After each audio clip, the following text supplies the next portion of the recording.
Bonsoir à tous et chacun, c'est un plaisir énorme de vous retrouver en face de nous pour le compte de votre émission hebdomadaire Le Rendez-vous. Le rendez-vous de ce soir, vous êtes sans ignorer que nous sommes en pleine campagne électorale pour les élections générales de 2023. Jour J-8, -7, voilà, d'ici là, la centrale électorale va organiser le scrutin nécessaire pour permettre aux Congolais d'opérer des choix judiciaires des responsables qui vont gérer notre pays, la République démocratique du Congo à tous les niveaux. Alors pour ce numéro, nous avons le plaisir de recevoir un candidat député national pour la circonscription électorale de Lukunga. Il s'agit de Gabriel Mokia, qui est candidat à la députation nationale, laisse-moi me répéter, au numéro 568, Lukunga. Lukunga qui a au total 14 sièges. Voilà, Monsieur Gabriel Mokia, bonsoir. Bonsoir. Vous êtes président du parti politique Le Mouvement de démocrates congolais, MDECO en sigle. En forme? En forme. Non, mais ça fait un bail. On vous sent plus sur le terrain politique, dans le monde de médias.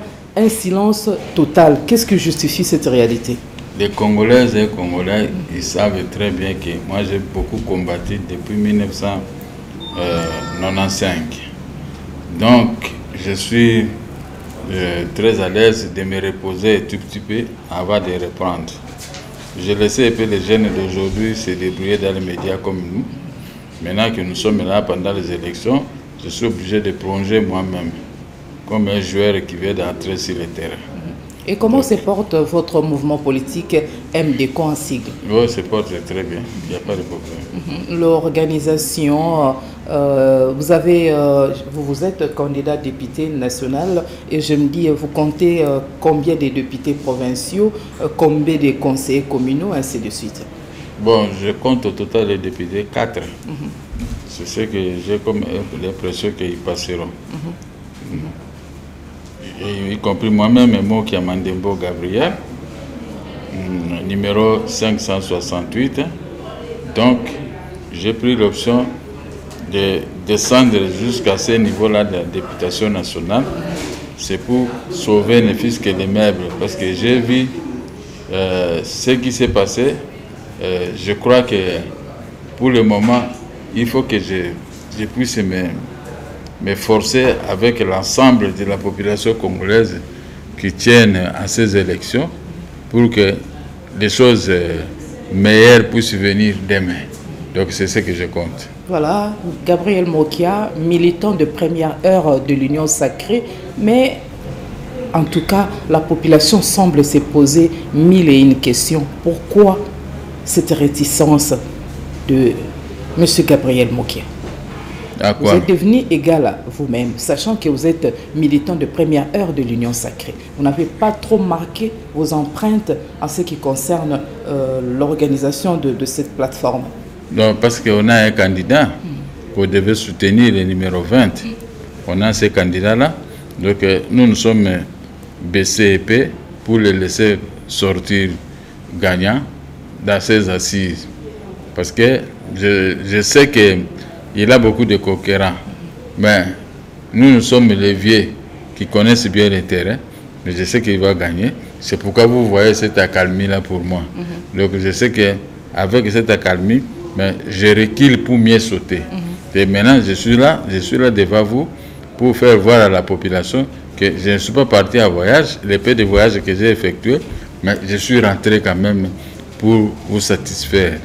Parce qu'un vieux lion ne crée rien devant des menaces des petits qui viennent ici se pointer. Vous demandez 26 000 candidats. Qu'est-ce que vous voulez que je fasse? Je ne sais pas ce que les candidats là cherchent. 26 000 candidats, c'est beaucoup. Alors, je suis là parmi les candidats.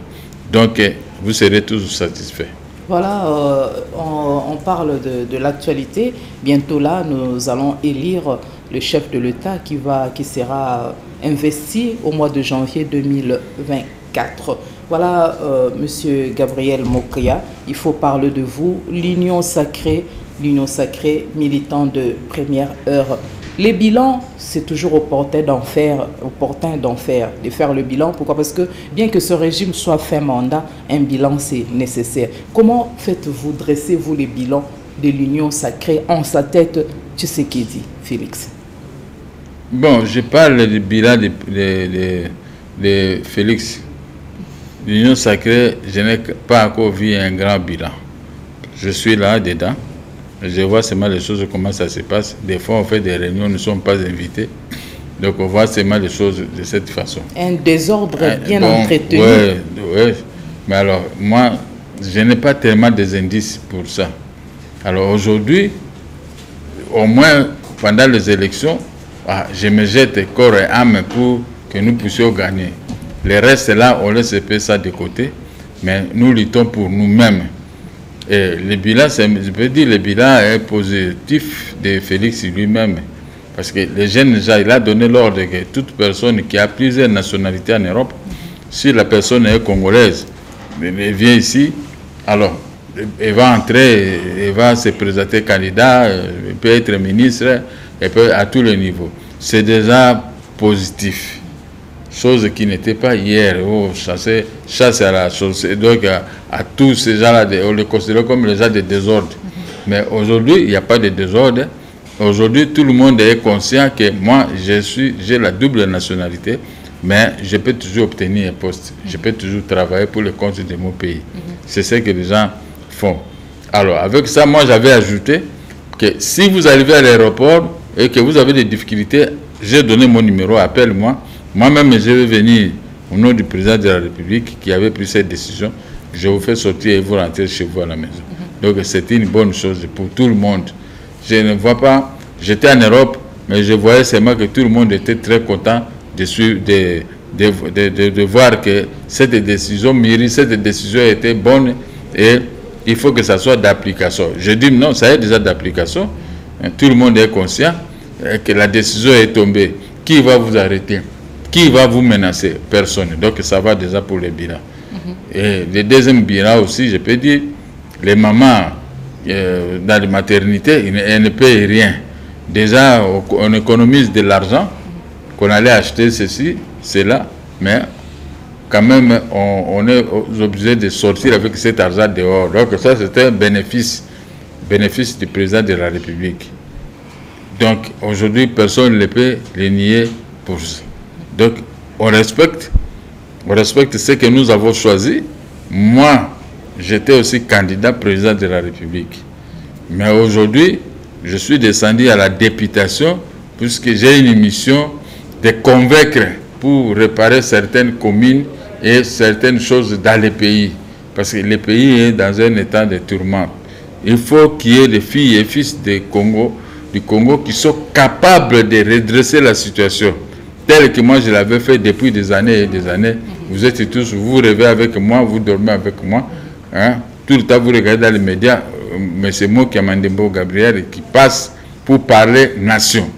Donc je ne suis pas venu dans la politique pour flatter, pour dire de n'importe quoi, mais je suis venu dans la politique pour sauver... Pas pour les intérêts personnels, les intérêts mesquins. J'en ai pas. J'en ai pas des intérêts personnels. Les intérêts personnels, j'avais ça quand j'étais dans le monde des affaires. Là, j'ai travaillé pour mon compte. Et j'ai engagé toujours les gens pour qu'ils trouvent aussi leur compte. Voilà l'intérêt personnel. Mais quand on est dans les affaires de l'État, l'intérêt général. Donc, on pense que vous avez avalé votre langue. Pourquoi? Parce que le verdict a été en votre faveur. M. Gabriel Mokia s'est retrouvé et voilà, il a avalé complètement sa langue. Non, c'était... Est-ce qu'on m'a déjà nommé? Beaucoup de gens qui étaient avec moi derrière le président de la République ont fui parce qu'on ne les a pas nommés le poste de responsabilité, mais on nous a laissés. Nous sommes là déjà corrects. J'ai pris un engagement, je respecte cet engagement. Que je touche quelque chose ou que je ne touche pas, mais je respecte ma parole. C'est comme ça un homme. Voilà les gens avec qui vous pouvez compter pour la députation de demain. Donc un homme de parole auquel vous allez respecter, il va aussi respecter ses engagements. Voilà. Voilà, merci pour cet éclairage. Nous allons évoluer. Vous, M. Gabriel Mokia, vous croyez réellement à la tenue des élections. Des réactions fusent de partout. D'aucuns pensent qu'il n'y aura pas élection, nous aurons des élections biaisées, ainsi de suite. Vous, la tenue des élections vous inspire quoi? Mais où est le président de la République? Il n'est pas avec nous ici à Kinshasa, il est à campagne. Alors là aussi, il n'y aura pas des élections. Comment il peut aller se jeter à l'intérieur du pays là-bas en train de faire des meetings par-ci par-là? Parce qu'on sait que la CENI est butée à beaucoup de contraintes logistiques, des contraintes financières et consorts.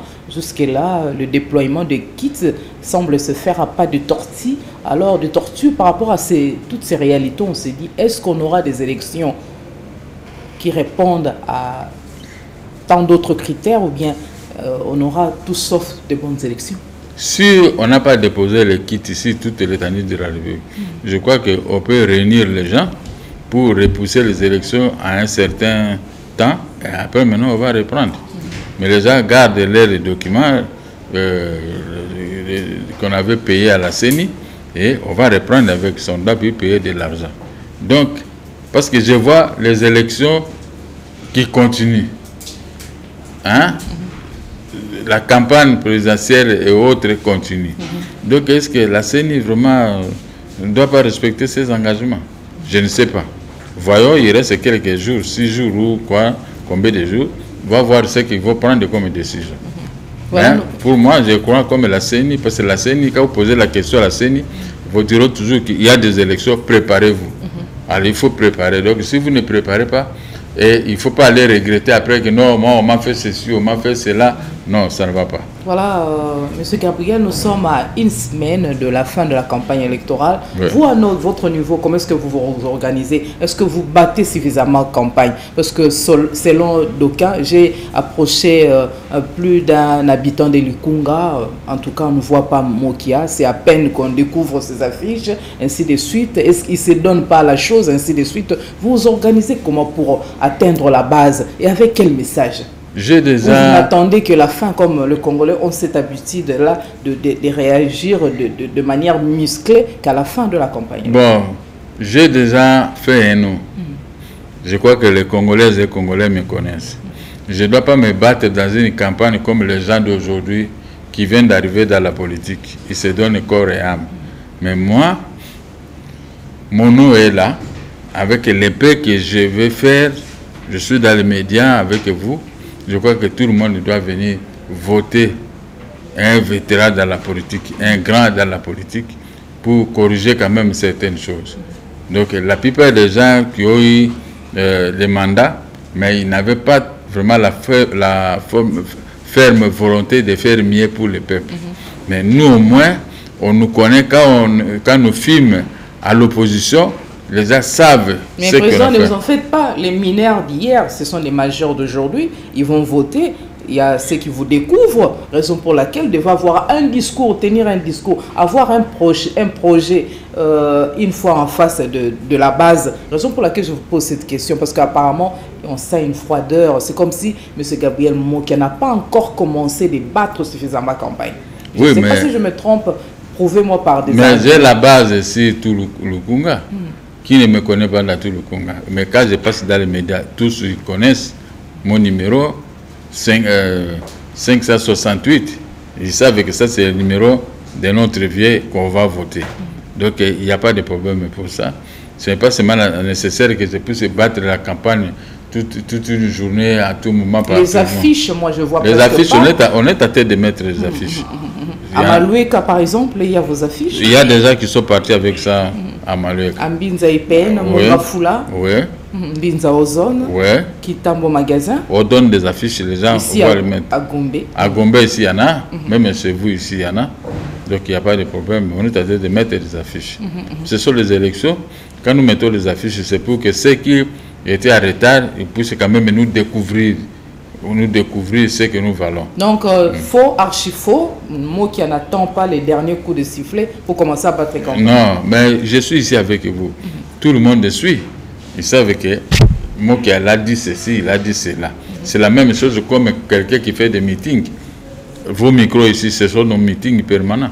On est à tête de battre campagne toujours. Qui ne connaît pas, quand on m'écoute, on sait que ça c'est un tel. Donc sa raison il veut battre campagne d'ici, parce que je veux être député. Pourquoi? Parce que je suis à la commune de la Gombe moi-même, Lukunga. Mais quand je vois la commune de la Gombe, là où moi j'habite, avenue du commerce et partout, mais c'est comme un village. Les marchés centrales a quitté les marchés centrales jusqu'à vers le boulevard, vers Memling. Mais comment on peut vivre dans un pays comme ça? Partout où je me suis promené dans le monde, je ne voyais pas comme ça. Quand vous parlez de ville, vous voyez la ville. Quand on parle de la cité, vous voyez aussi la cité. Sauf que les cités des autres pays, c'est comme la ville. Donc c'est très propre. Mais ici, quand je vois Barumbu, Kinshasa, Lingwala, vraiment c'est un monde à l'envers. Donc il faut qu'il y ait quelqu'un qui doit parler, qui doit inciter le gouvernement à faire mieux pour que ces cités-là puissent quand même redevenir un peu très propres. Moi, à l'époque, je prenais Itaga de Lingwala jusqu'à Beaumarchais. Mais aujourd'hui, avec ma voiture, je ne peux pas prendre Itaga Lingwala. Donc, tout est bloqué par des marchés pirates. Alors, il n'y a personne qui se donne la peine. Vous savez que j'étais en Afrique du Sud, même pour que je jette moi-même mes papiers sur la terre, c'est très difficile. Hein? Je me gênais. Parce que c'est tellement très propre, très beau. Mais qu'est-ce qui manque aux Congolais pour qu'on arrive à cet état? Nous ne pouvons pas être seulement en train de plénicher ici, parler. C'est une maman qui vient le matin, elle a Traville avec des charbons pour pouvoir préparer les foufous sur la grande avenue. Mais ça, ce n'est pas, nous ne sommes pas quand même des animaux. Et l'État est là avec tous les services comme ce que Mobutu avait laissé, mais il y a un laisser-aller. Et vos idées sont géniales, mais c'est un peu de recadrer les choses. Gabriel Mokia, une fois élu, dans quel secteur de la vie aimeriez-vous travailler pour le bien-être de la population? Une fois élu, je vais forcer le Parlement à voter des lois pour pousser le gouvernement à faire mieux, pour faire partie de toute la rébellion dans notre pays. La première loi que je peux initier, c'est ça. Parce que j'ai vu des lois qu'on fait, les mêmes gens qui élaborent ces lois, ce sont les mêmes gens qui ont des multiples rébellions dans leur contrée. Or que nous, ici, nous n'avons pas de rébellion. Donc nous luttons en âme et conscience pour sauver notre peuple. Donc ça sera une loi très bien, mais quand celui qui va promulguer la loi, c'est le chef de l'État. À ce moment-là, nous allons faire des bruits pour qu'il puisse promulguer et donner des injonctions précises pour que les rebelles puissent quitter notre pays. Regardez aujourd'hui, moi j'ai fait l'émission avec vous ici, mais nous ne pouvons pas aller battre, même les amis de la campagne présidentielle ne peuvent pas entrer vers les Kivu là-bas. Hein? Ils ne peuvent pas entrer là-bas pour battre la campagne. Donc la plupart des contrées sont occupées par des rébellions. Donc là, ça ne va pas quand même.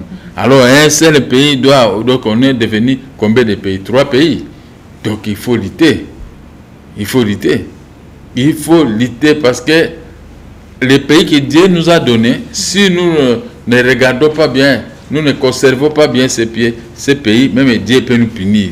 Parce qu'il est jaloux des pays qu'il a mis à notre disposition. Voilà, le message est passé. Vous êtes candidat de la Lukunga. Oui. Lukunga a plusieurs communes. Est-ce qu'on peut connaître les difficultés de communes de ce district? Je prends Mongafula. Mongafula, il y a trop d'érosion avec Ngalima. Trop d'érosion là-bas. Et l'eau est difficile et le courant aussi est difficile.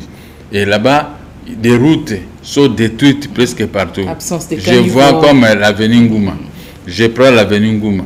Les autorités passent là-bas tous les jours, à tout moment. Mais ils entrent dans ces trous-là. Est-ce qu'ils ne se gênent pas? Hein? Ces gens-là, vraiment, ne se gênent pas. Moi, je dis, mais l'avenue Ngouma est fréquentable du matin au soir, même la nuit. Mais pourquoi les gens qui passent ici laissent cette avenue dans cet état? Voilà des choses que nous pouvons dénoncer, pousser les gens, les ministres de l'Intérieur à parler avec le gouverneur qui sera élu, de faire mieux quand même pour que notre pays puisse se retrouver comme d'autres pays du monde. Dans d'autres pays du monde, vous ne pouvez pas faire quelques mètres ici et voir les trous tels que nous voyons sur Kinshasa. Moi, ici même à la Gombe, parce que la Gombe fait partie de Lukunga. Mais comment au centre-ville il y a des trous, de la boue, de l'eau? À n'importe quelle saison, il y a toujours de l'eau. Alors, je n'ai jamais compris, est-ce que ces gens-là, ils circulent ou bien ne circulent pas, les gens de l'hôtel de ville? Mais pourquoi ils ont un tel caractère de saboter ce qu'ils voient réellement au lieu de s'atteler pour et là, vous incombez la responsabilité à l'hôtel de ville. N'est-ce pas au régime Tshisekedi?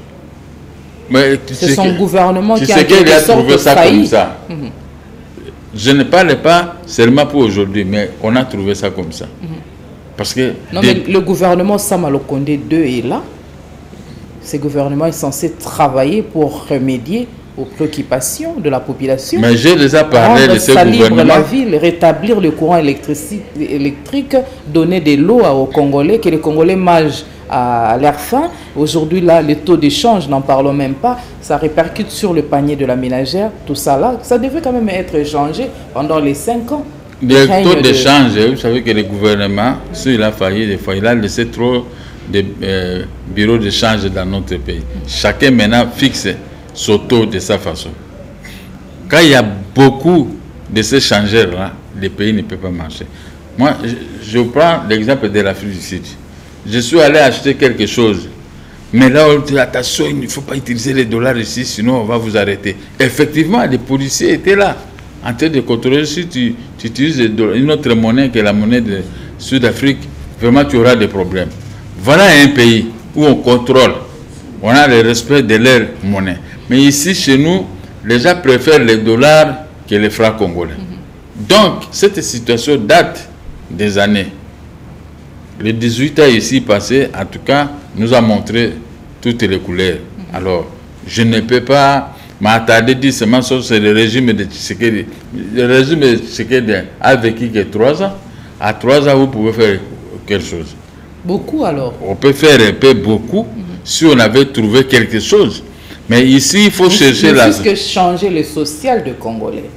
Oui, mais le social change du jour au jour. Relever aussi la pente économique et les défis économiques. Ne vous affectez pas, c'est parce que... Infrastructurel aussi. Parce que nous avons abandonné l'agriculture.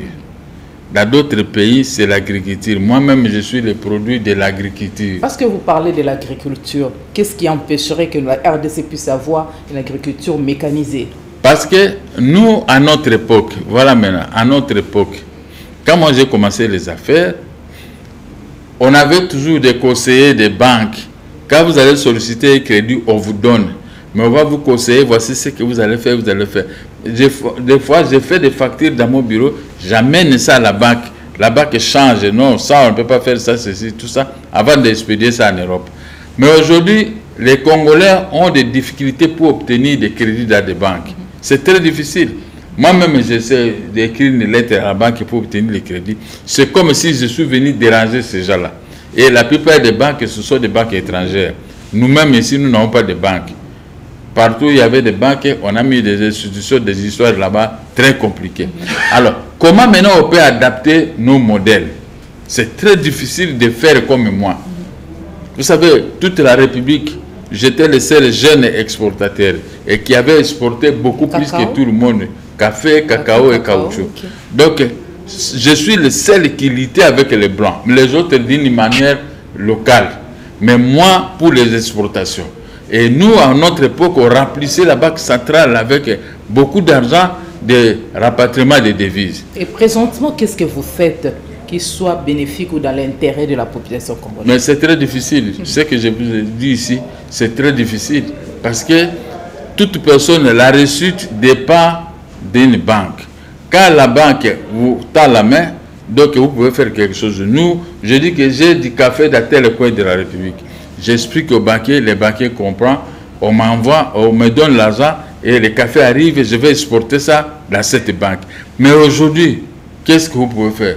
Tout ce que vous pouvez expliquer, il n'y a personne qui peut vous écouter.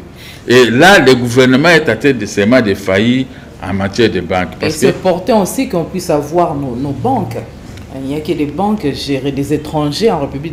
La RDC est envahie par des banques étrangères. Les Congolais n'aiment pas les Congolais. Parce qu'au Congo, il n'y a pas de banques congolaises. On n'a que des banques des étrangers, comme vous avez dit. Mais comment maintenant les pays peuvent se faire développer? C'est très difficile. C'est très difficile pour se développer comme ça, qu'avec vous avez 10 000 $. Vous, qu'est-ce que vous allez faire avec ces 10 000 $, 5 000 $ pour pouvoir exporter les produits? Les frais connexes, quand vous avez l'argent, vous payez, vous achetez des produits, vous amenez ça aux retraites, ça pour envoyer ça, il faut acheter les sacs vides, il faut payer la douane, il faut payer ceci. Mais à ce moment-là, qui doit vous donner les frais connexes? Bien que l'exportation se fait dans une banque qui t'a financé. Et ils préfèrent financer entre les bras, même s'il vient avec les chaussures, sa chaussette, mais vous voyez qu'on va lui donner directement l'argent par rapport à vous, les Congolais. Il y a les communs de mortels qui ajoutent, même les immeubles qui pullulent dans la ville de Kinshasa appartiendraient aux étrangers, ça revient aux étrangers. Tout ça là, c'est déplorable. Nous sommes des locataires dans notre pays. À des particuliers, c'est pas du tout intéressant. Un jour, on s'est réveillé, on perd aussi la vie de Kinshasa. Ah, mais c'est ça. C'est ça. Vous savez qu'il y a toujours des procès entre les Congolais et un étranger. L'étranger gagne toujours. Donc, cette faiblesse-là, c'est ça qui fait montrer que vous puissiez vous plaire à tout moment. Parce que vous pouvez dire, mais et nous, non, et nous, parce que vous n'êtes pas financé, hein, vous n'êtes pas financé, donc nous sommes dans un état pitié. Alors je ne veux pas qu'on arrive à ça, il faut qu'il y ait quelqu'un au niveau de l'Assemblée nationale qui doit toujours tonner et parler avec ses collègues pour pousser le gouvernement à faire mieux. Voilà. Le numéro de M. Gabriel Mokia, président du mouvement de démocrates congolais, c'est le 568 pour Lukunga. Je répète, 568 pour Lukunga. Lukunga qui a au total 14 sièges. Que promettez-vous alors à la population de la Lukunga? La Lukunga, je promets qu'on va trouver la solution. On va crier pour les problèmes d'électricité et eau et de routes. Vous voyez, à l'époque de Mobutu, les pousse-pousseurs n'entraient pas ici au centre-ville. Mais aujourd'hui, les pousse-pousseurs sont sur le boulevard du 30 juin. Moi, j'étais en Europe et j'ai vu dans les actualités, on montre la vie de Kinshasa avec des pousse-pouces dans le boulevard du 30 juin. Est-ce que ce n'est pas une honte pour nous? Donc, on doit prendre des mesures que ces histoires-là de vieux véhicules ne peuvent pas entrer ici. On rentre à l'époque même de Mobutu. Parce que les véhicules, les 205 et autres, sont en train d'abîmer maintenant notre ville. Et il faut redorer notre blason parce que aujourd'hui, il n'y a personne qui a confiance même au gouvernement. Parce que trop, c'est trop. Voilà. Bon marché, moi j'ai beaucoup parlé pour qu'on puisse réparer la route. Voilà encore un autre élément que les gens de Lukunga peuvent retenir, que moi, je faisais des bruits pour telle chose. Les mêmes bruits, je vais apporter ça maintenant au niveau de l'hémicycle. Quand on m'envoie à l'hémicycle, ils savent très bien que ça, c'était un vieux opposant. Un grand parleur, et il va régler les problèmes de notre contrée. Donc Lukunga va... Un grand parleur, mais aussi un homme des actions concrètes. Concrètes, oui. Et maintenant, on a quelqu'un de bien pour notre Lukunga. Lukunga sera embelli. Et on ne peut pas dormir. Quand vous entrez à la maison jusqu'à 20h au moins, après 20h, vous n'avez plus le courage jusqu'à le lendemain. Monsieur Gabriel Mokia, merci pour cette lumière. Vous soutenez, vous personnellement, le candidat numéro 20. Pour quel but et pour quel résultat? Nous sommes venus avec lui de l'opposition. Moi j'étais avec son père. Quand il veut faire ce mouvement, il envoie tous les gens. S'il faut l'argent cotisé, s'il faut que ma présence était toujours nécessaire. On passait souvent à boulevard des 30 juin ici, tel que je ne vois pas aujourd'hui des opposants qui défilent. Mais nous, on partait des Massina jusqu'au boulevard. On faisait des histoires, on faisait trembler les pouvoirs. Mais aujourd'hui, il y a une faiblesse dans l'opposition. C'est pourquoi, comme j'étais bien avec son père, mais aujourd'hui, je reste toujours avec son fils. J'aime le père, je dois aussi aimer le fils. Pour quel résultat? Ce sera un bon résultat. La plupart des résultats que je vous ai cités ici, vous pouvez capitaliser ça. Hein? Aujourd'hui, quelqu'un qui va mettre au monde, ça payer de l'argent. Un petit qui entre à l'école primaire et ne paye pas de l'argent. Ce ne sont pas des bons résultats. Le déroulement de sa campagne électorale, vous appréciez ça? Et est-ce que sa campagne électorale est convaincante. Ouais. Du numéro 20. Ouais. Aujourd'hui, la RDC, nous avons au total 26 candidats qui vont briguer à la magistrature suprême. Ça vous inspire quoi? Mais je vois que 3 candidats seulement peut-être qui se battent sur le terrain. Les autres hésitent, je ne sais pas pourquoi. Les alliances se font déjà, s'effectuent déjà, ainsi de suite. Et là, on sent que Moïse Katumbi a raflé beaucoup de candidats, gagné la confiance de beaucoup de candidats qui ont brigué à la magistrature suprême. Et là, ça. Mais ces candidats n'avaient pas beaucoup de gens. Il y a Délice Sanga, Dr Mukwege, les technocrates Matata Pogno. Ils ont choisi leur camp, appuyé le candidat Moïse. Mais ces candidats n'avaient pas beaucoup de gens. Félix, qui a beaucoup de gens. L'actuel président de la République qui a beaucoup de gens derrière. Vous regardez seulement les descentes. Quand le président de la République descend à tel, vous voyez les groupes de Congolais qui le suivent. Quand ils descendent, mais les autres, quand ils descendent, il y a toujours des vides. Nous voyons la campagne, comment ça se déroule. Le président a quitté Kinshasa pour la campagne. C'est-à-dire qu'il y a un homme qui se bat sur le terrain. Mais le résultat donnera toujours les meilleurs de notre candidat, le numéro 20. Je ne peux pas soutenir quelqu'un pour rien. Mais il ne faut pas sous-estimer l'adversaire. Je ne sous-estime pas. Les élections ont toujours des surprises. Mais maintenant, on va voir. Parce il a des hommes forts à ses côtés. Matata Pogno, Délice Sanga et Dr Mukwege. Le président aussi a des hommes forts. On a surnommé les candidats des Occidentaux. Bon, le président aussi a beaucoup des hommes forts derrière lui. Comme Gabriel Mokia. Oui, nous sommes là pour les soutenir. Donc les peuples, quand ils voient que Gabriel Mokia est derrière, c'est que moi, on croit à ma vérité. On sait que si on me voit, on va voter un tel. Mais on est tenté de voter. Franck Diongo aussi est du côté de Moïse Katumbi. Bon, ça, je n'entre pas. Le bilan est équilibré. Je n'entre pas. Des hommes forts. Je n'entre pas là-bas, mais je vois seulement sur le terrain qui gagne sur le terrain. C'est le candidat Félix. C'est lui qui a la vérité est de son côté. Non, mais là, la population qui va nous prouver le contraire le 20 décembre. Oh, oui, ça va, c'est ça, on va voir. On va voir, mais moi, la victoire est certaine. Parce que je vois déjà sur le terrain, c'est le président de la République qui gagne. Ce ne sont pas les autres qui ont fondé les alliances. Parce que moi, j'étais candidat président de la République. Mais je n'ai jamais fait des alliances et j'ai bataillé jusqu'à la fin. Quel que soit le résultat, mais on ne pouvait pas me sous-estimer parce que j'ai vu que cet homme, c'était un batailleur jusqu'à la fin.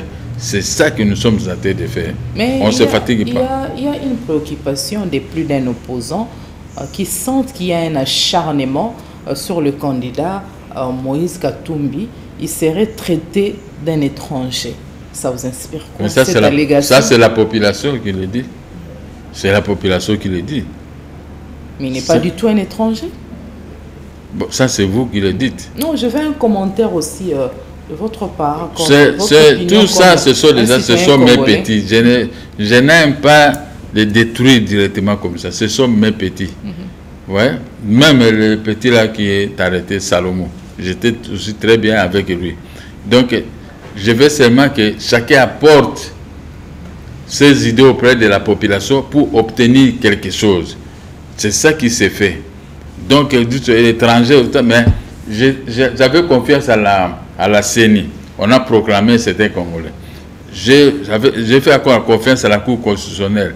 On a proclamé qu'il est Congolais. Mais moi, je ne peux pas maintenant m'autoproclamer. Ça, la justice est entre mes mains que de déclarer ceci. Mais chacun sait dans son intérieur. Chacun de nous connaît qui est qui. Quand on parle de Mokia Gabriel, on va trouver que je suis un Bouza, né à l'intérieur à Bumba. Il n'y a pas de contestation. Bon, quand on parle des autres, il y a des contestations. C'est que les Congolais connaissent qui est qui. Donc, je fais confiance aux Congolais à leur dire. Donc, je crois qu'il faut, ce dossier-là, il faut le laisser à ceux-là qui racontent n'importe quoi, de dire de n'importe quoi sur les candidats. Et je connais, moi-même je connais, je savais aussi que vous allez parler de ces problèmes. Mais qu'est-ce que vous voulez que je vous dise? Si vous êtes un Italien, ou bien vous êtes un Zambien, vous êtes un Soudanais, vous êtes un Soudanais, Vous ne pouvez pas dire que je suis un Congolais alors qu'on sait que vous êtes un Soudanais. Mais quand vous persistez avec les moyens nécessaires pour que tu sois Congolais, tant mieux. Battre campagne ou pas, mais le nom est là. Mokia Mandembo Gabriel. Donc je sais qu'on va me voter massivement, puisque la vie des enfants de Lukunga, tel que j'ai démontré ici les érosions et autres, le courant et l'eau. Donc il faut que les gens sachent qu'on vit qu'une seule fois dans la vie. Aujourd'hui, nous vivons avec toutes ces difficultés.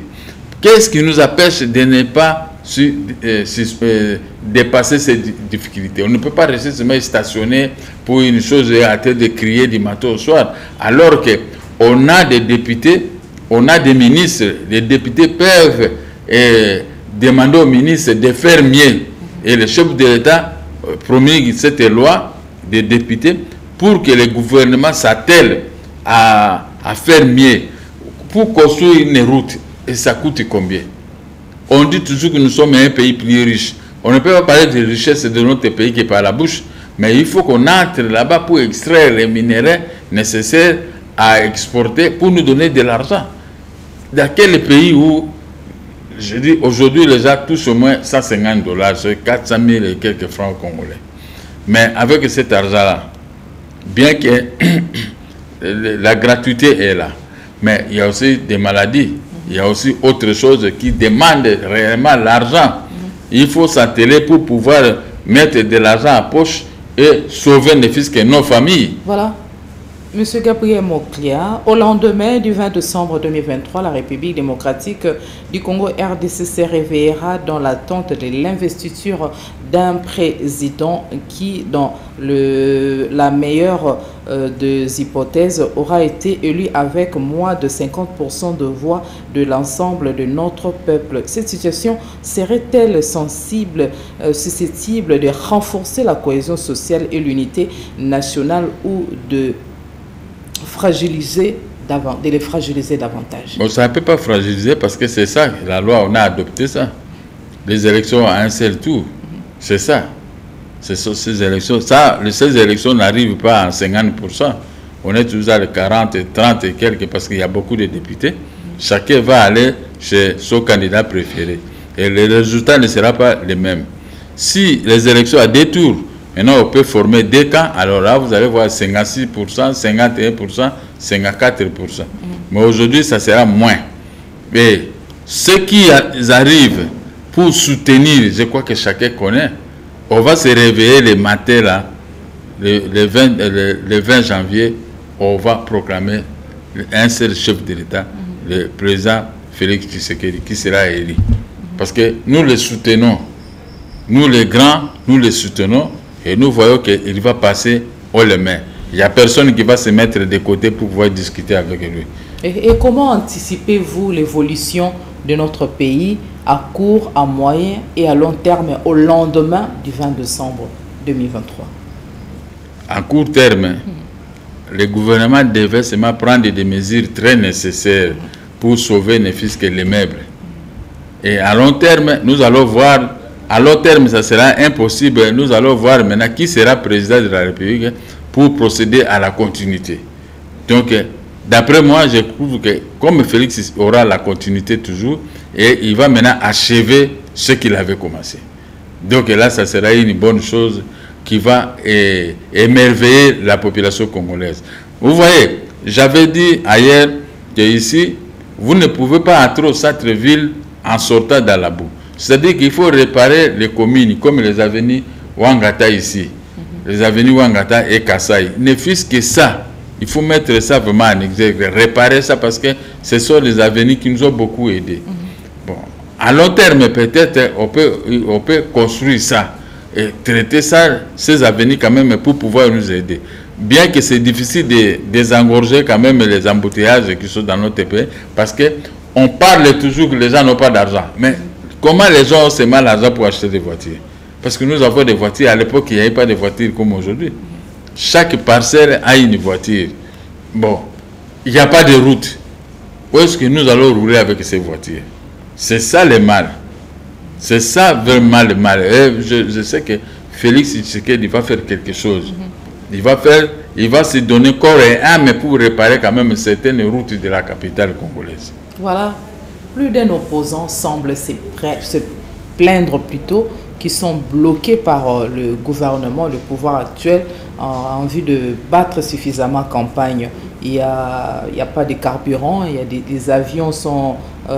il y a crise d'avions, des avions sont cloués au sol, ainsi de suite. À l'occurrence, Martin Fayulu. Ça vous inspire quoi? Mais il ne sait pas que Joseph Kabila avait tenté d'acheter 4 avions, maintenant qui ne marchent pas.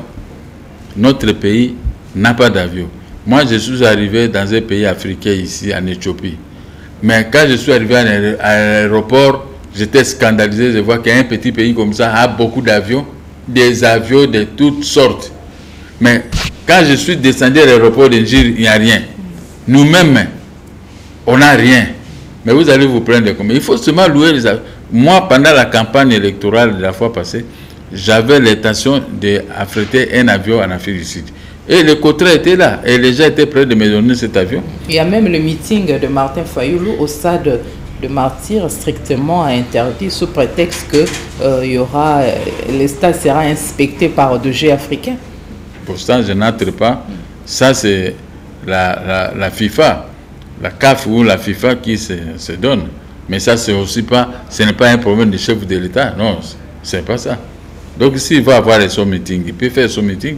Pour moi, on doit interdire. Ça, c'est pas le rallongement, le prolongement de l'FCC en termes de comportement, des agissements de ce régime. Non, ce n'est pas ça. Mais dis-moi un peu, est-ce qu'on arrête de les opposer ici? C'est Martin Fayulu, il a Salomon, le frère de Moïse Katumbi. Bon, ça, ce sont les militaires. On parlait des problèmes des armes. Ça, ce sont des militaires. Quand le militaire trouve qu'il y a telle chose, et il plonge là-dedans. Mais Salomon n'était pas candidat président de la République. C'est son chef qui était candidat président de la République. Mais il y a aussi des gens, à la place de Salomon, qui battent campagne avec Moïse. Ça, il n'y a personne qui s'est interdit. Mais moi, je trouve qu'ici au Congo, il y a la démocratie. Parce que les gens font du n'importe quoi. Même Martin Fayulu lui-même. Vous savez, c'est qu'il n'a toujours pas eu un langage facile vis-à-vis des présidents de la République. Hein? Il dit toujours un langage déplacé. Mais le président de la République, il n'entre pas dans sa vie pour l'arrêter, pour lui créer des problèmes.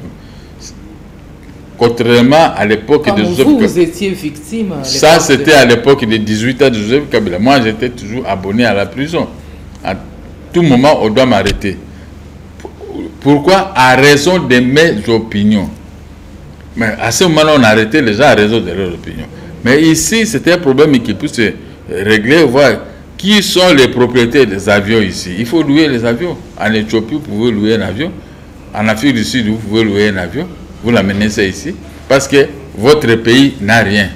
N'a pas d'avion. Donc, si nous parlons, Congo Airways... L'Angola promet un soutien pour assurer les transports aériens. Bon, on va voir. Parce voilà. qu'à 5 jours qui restent, transport aérien de quoi? Des matériels de la campagne. Non, les avions pour faciliter l'acheminement de matériel dans les provinces respectives de la RDC. Bon, ça, ce serait une bonne chose aussi. Voilà. Les élections, c'est les souhaits ardents de plus d'un Congolais que ça se déroule sans embâge. Mais en cas de report de la CENI, quelle alternative? Qu'est-ce qu'il faut faire exactement? Mais le président de la République restera à place. Et la CENI aussi restera à place. C'est ce que dit la loi? Mais oui, l'article 70 de la Constitution. Le président de la République reste à place jusqu'à ce qu'on va avoir un nouveau chef de l'État. Ou bien jusqu'à ce qu'on va faire une organisation. C'est pas le président du Sénat qui va... Si le président décédé, s'il arrivait un mauvais problème au président de la République. Mais dans le cas des reports ou ceci, l'article 70 de la Constitution demande à ce que le chef de l'État actuel puisse rester à place jusqu'à ce qu'on va en trouver un autre. Donc voilà. On ne peut pas faire le contraire. Voilà, c'était un plaisir énorme de changer avec le président du mouvement de démocrates congolais MDC en sigle, M. Mokia Madembo. Gabriel, un message particulier, un peu de mots pour clôturer cette émission. On va clôturer cette émission. Je demande à tous les amis de Lukunga de penser à moi, de passer au numéro 568 pour qu'on puisse aussi parler de Lukunga. Lukunga avec ces 7 communes, nous devons lutter que ces communes-là ne puissent pas avoir de balado, pas des érosions. Il faut qu'il y ait l'électricité, il faut qu'il y ait beaucoup de choses. Il ne faut pas que les marchés de Kinshasa poussent jusqu'au boulevard des 30 juin. Il faut que les autorités de la commune quand même puissent réfléchir, de redresser la population, de ne pas venir vendre de n'importe quoi. Et puis, les bourgmestres et les autres, et les ministres de l'Intérieur et le gouvernement de la ville de Kinshasa, ils doivent s'atteler pour réparer vers l'avenir du commerce. Moi, quand j'étais jeune, je circulais l'avenue Luambo Makiadi jusque-là, à tout moment et avec bonté. Mais aujourd'hui, on ne peut pas circuler parce que les vendeurs ont élu domicile là-bas. Donc, qu'on puisse me voter en âme et conscience, puisque je vais défendre les intérêts. 568. 568, c'est pour défendre les intérêts de notre population de Lukunga. Merci beaucoup. Merci. Nous vous remercions amplement d'avoir répondu à toutes les questions prévues pour ces numéros de votre émission hebdomadaire. Le rendez-vous, les numéros de M. Gabriel Mokia, c'est les 568 pour Lukunga. Vous avez pris cette émission en cours. La rediffusion ce demain à 12h30 heure de Kinshasa. Il me reste qu'à vous souhaiter une très belle soirée à tous et chacun.